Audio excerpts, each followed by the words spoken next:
আশুরা বলে। মুহররমের 10 তারিখকে আশুরা বলা হয়। এই মুহররম মাসের 10 তারিখ ইতিহাসে অনেক ঘটনা আছে। মুহররম মাসের 10 তারিখকে কেন্দ্র করে ইতিহাসে অনেক ঘটনা আছে। একটা দিনে অনেক ঘটনা ঘটতেই পারে। মুহররম মাসের 10 তারিখ যে আশুরা, এই আশুরার তাৎপর্য কি? এই আশুরার দিনে আপনার আমার করণীয় কি আছে? একজন মুসলিম হিসাবে আশুরার দিনে কি করতে হবে? ইসলাম যা করতে বলেছে একজন মুসলমান হিসাবে আপনাকে আমাকে তাই করতে হবে, তার বাইরে কোনো কিছু করার সুযোগ নাই। আছে নাকি? আল্লাহ তাআলা বলেছেন, ওমা আতাকুমুর রাসূলু ফাখুযু। রাসূল সাল্লাল্লাহু আলাইহি ওয়াসাল্লাম যা তোমাদের জন্য দিয়েছেন তা তোমরা গ্রহণ করো।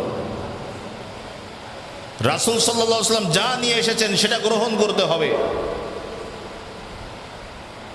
ওমা নাহাকুম আনহু ফান্তাহু। আল্লাহ বললেন রাসূল সাল্লাল্লাহু আলাইহি ওয়াসাল্লাম যা থেকে তোমাদেরকে নিষেধ করেছেন তোমরা তা বর্জন করবে, তা গ্রহণ করবে। তাহলে রাসূল সাল্লাল্লাহু আলাইহি ওয়াসাল্লাম আল্লাহর পক্ষ থেকে যে বিধিবিধান আমাদের জন্য উপহার দিয়েছেন সেটা আমাদেরকে গ্রহণ করতে হবে, সেই অনুযায়ী আমাদের জীবন যাপন করতে হবে। আর রাসূল সাল্লাল্লাহু আলাইহি ওয়াসাল্লাম যা আমাদেরকে বর্জন করতে বলেছেন, যা থেকে নিষেধ করেছেন, বিরত থাকতে বলেছেন, তা থেকে আমাদেরকে অবশ্যই বিরত থাকতে হবে, তা পরিহার করতে হবে। বিশ্বনবী সাল্লাল্লাহু আলাইহি ওয়াসাল্লাম হিজরত করে মক্কা থেকে মদিনায় গেলেন। মদিনায় যাওয়ার পরে বিশ্বনবী সাল্লাল্লাহু আলাইহি ওয়াসাল্লাম দেখলেন সেখানকার ইহুদিরা রোজা রাখছে। রাসূল সাল্লাল্লাহু আলাইহি ওয়াসাল্লাম ইহুদিদেরকে রোজা রাখার কারণ সম্পর্কে জিজ্ঞাসা করলেন। তারা বিশ্বনবী সাল্লাল্লাহু আলাইহি ওয়াসাল্লামকে জানালেন যে এই দিনে আল্লাহ তাআলা ফিরআউনের হাত থেকে মুসা আলাইহিস সালামকে রক্ষা করেছেন এবং আল্লাহ তাআলা ফিরআউনকে সমুদ্রের মধ্যে তার দলবল সহ ডুবিয়ে এই দিনে মেরেছিলেন। এই জন্য সেই নিয়ামতের শুকর আদায় স্বরূপ আমরা এই দিনে রোজা রাখছি। বিশ্বনবী সাল্লাল্লাহু আলাইহি ওয়াসাল্লাম বললেন, নাহনু আহাক্কু বিমূসা মিনকুম। তোমাদের থেকে তো মূসা আলাইহিস সালামের ব্যাপারে, অনুসরণ করার ব্যাপারে আমি বেশি হকদার, আমরা বেশি হকদার। বিশ্বনবী সাল্লাল্লাহু আলাইহি ওয়াসাল্লাম পরবর্তীতে এই আশুরার দিনে রোজা রাখলেন, সাহাবায়ে কিরামদেরকে রোজা রাখতে বললেন, আর বললেন যে তোমরা এই রোজার সাথে আরেকটা রোজা বাড়িয়ে রাখবে। মুহররম মাসের 10 তারিখ রোজা রাখবে আর তার সাথে আরেকটা রোজা বাড়িয়ে 9 তারিখ অথবা 11 তারিখ আরেকটা রোজা বেশি রাখবে। তাহলে আশুরার দিনে আমাদের করণীয় হচ্ছে যে রোজা রাখতে হবে। মুহররম মাসের 10 তারিখ এই যে আশুরা, এই আশুরায় আমাদের প্রধান কাজ হচ্ছে কি? রোজা রাখা। সব থেকে বড় যে আমল সেটা হচ্ছে রোজা রাখা।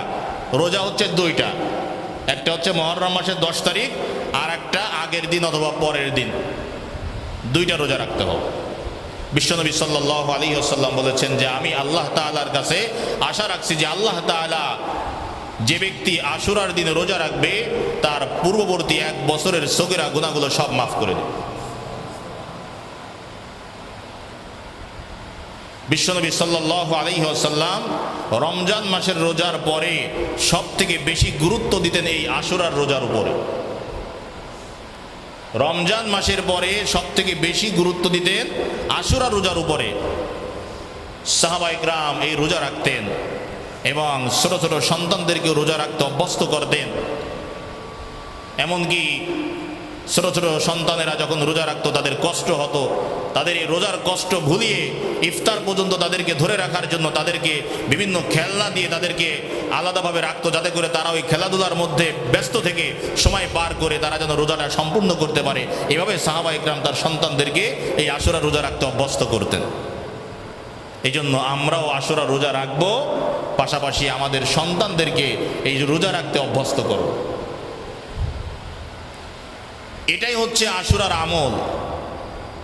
এখন 10 মুহররম আসলেই আমাদের দেশে দেখবেন শিয়া সম্প্রদায় সহ কিছু লোক আছে যারা 10 মুহররম বড় একটা ব্যানার তৈরি করে শোক মিছিল বের করে, হাই হুসাইন হাই আলী বলে চিৎকার করে, মাতম করে, হ্যাঁ, বুক চাপড়ায়। এইভাবে করে বিভিন্ন মিলাদ মাহফিলের আয়োজন করে, এবার হোসনি দালান হোসনি বিল্ডিং নির্মাণ করে, বিভিন্ন ধরনের কুসংস্কার এই শিয়া সম্প্রদায় আশুরাকে কেন্দ্র করে আর কিছু মুসলমান না বোঝার কারণে ওই দিকে ধাবিত হয়ে যায়। তারা মনে করে আশুরা মানেই কারবালা। কারবালায় কি হয়েছে? ইমাম হাসান ইমাম হুসাইন রহমতুল্লাহ আলাইহি শহীদ হয়েছে। তাহলে তাদের শাহাদাতকে কেন্দ্র করে আশুরার দিনে মিলাদের আয়োজন যদি করতে হয়, শোক মিছিল যদি করতে হয়, তাহলে সেটা করার আগে দেখতে হবে যে ইসলাম সেটাকে সমর্থন করে কিনা।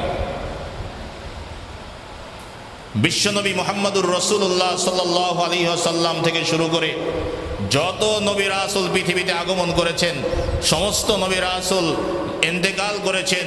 একজন নবী ইন্তেকাল করেছেন, তার পরবর্তী যিনি নবী হয়েছেন, কোন নবী তো কোন নবীর জন্য মৃত্যুবার্ষিকী পালন করেন নাই। বিশ্বনবী সাল্লাল্লাহু আলাইহি ওয়াসাল্লাম ইন্তেকাল করার পরে তার সাহাবায়ে কেরাম কখনো কি বিশ্বনবীর জন্য মৃত্যুবার্ষিকী পালন করেছেন? ইতিহাসে কি কেউ দেখাতে পারবে যে বিশ্বনবীর মৃত্যুবার্ষিকী সাহাবায়ে কেরাম পালন করেছেন? মৃত্যুবার্ষিকী পালন করা জায়েজ নাই। মৃত্যু ব্যক্তিকে কেন্দ্র করে দিন তারিখ নির্ধারণ করে কোনো অনুষ্ঠানের আয়োজন করা, এটা সম্পূর্ণ বিদআত, সম্পূর্ণ নাজায়েজ। দিন তারিখ নির্ধারণ করে তো কোনো কিছু করা যাবে না। আপনি মৃত্যু ব্যক্তির জন্য দোয়া করবেন সব সময়, উন্মুক্ত দোয়া সব সময় করতে পারবেন। মৃত্যু ব্যক্তির জন্য সদকায়ে জারিয়া, আপনি দান সদকা করতে পারবেন, সব সময় করতে পারবেন। ওই দিন তারিখ লিখে রেখে ওই বছরে আসবে ওই একদিন দোয়া করবেন, ওই একদিন দোয়া করলে কি সব দোয়া কবুল হয়ে যাবে? বলে হুজুর জিলাপি আনছি, একটু নামাজের পরে দোয়া করে দিয়েন। কেন? কয় আজকে আমার বাবার মৃত্যুবার্ষিকী। কয় বাবা মারা গেছে কত আগে? কয় 10 বছর আগে। তা বোঝেন তো, বাবা অনেক সম্পত্তি রেখে গেছে, এখন বছরে যদি একবার মিলাদ না দিই কেমন হয়ে যায়। বছরে একদিন মিলাদ দেওয়ার জন্য বাবা তোমার জন্ম দিয়ে পৃথিবীতে রেখে গেছে আর সম্পত্তি রেখে গেছে, এই জন্য প্রত্যেক বছর মিলাদ দিতে হবে। কোথায় পেয়েছ? এই মিলাদের প্রচলন কিভাবে হলো? এর কোনো ভিত্তি তো ইসলামে নাই। মৃত্যু ব্যক্তিকে কেন্দ্র করে 3 দিন পরে 40 দিন পরে প্রতি বছর কোনো মিলাদের আয়োজন করা যাবে না। মৃত্যু ব্যক্তির জন্য আপনি দান সদকা করবেন, আপনি মানুষকে খাওয়াবেন, সব কিছু করতে পারবেন, সেটা যে কোনো সময় আপনি করবেন, যখন ইচ্ছা তখন করবেন, কিন্তু দিন তারিখ নির্ধারণ করবেন না। আপনার পিতার জন্য আপনি 5 ওয়াক্ত নামাজের পরে হাত তুলে দোয়া করেন। আল্লাহ তাআলা পিতামাতার জন্য দোয়া করতে বলেছেন, আর সর্বোত্তম দোয়া শিখিয়ে দিয়েছেন, রব্বির হামহুমা কামা রব্বায়ানি সগীরা। এই দোয়া আপনি 24 ঘন্টা পড়তে থাকেন, সার্বক্ষণিক পড়তে থাকেন, 5 ওয়াক্ত নামাজের পরে পড়েন।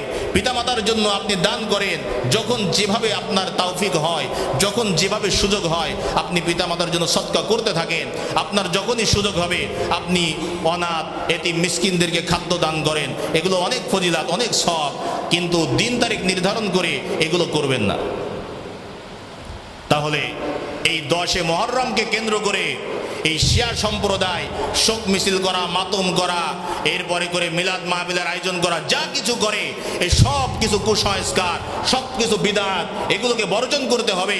কোনো মুসলমান এগুলোতে অংশগ্রহণ করবে না।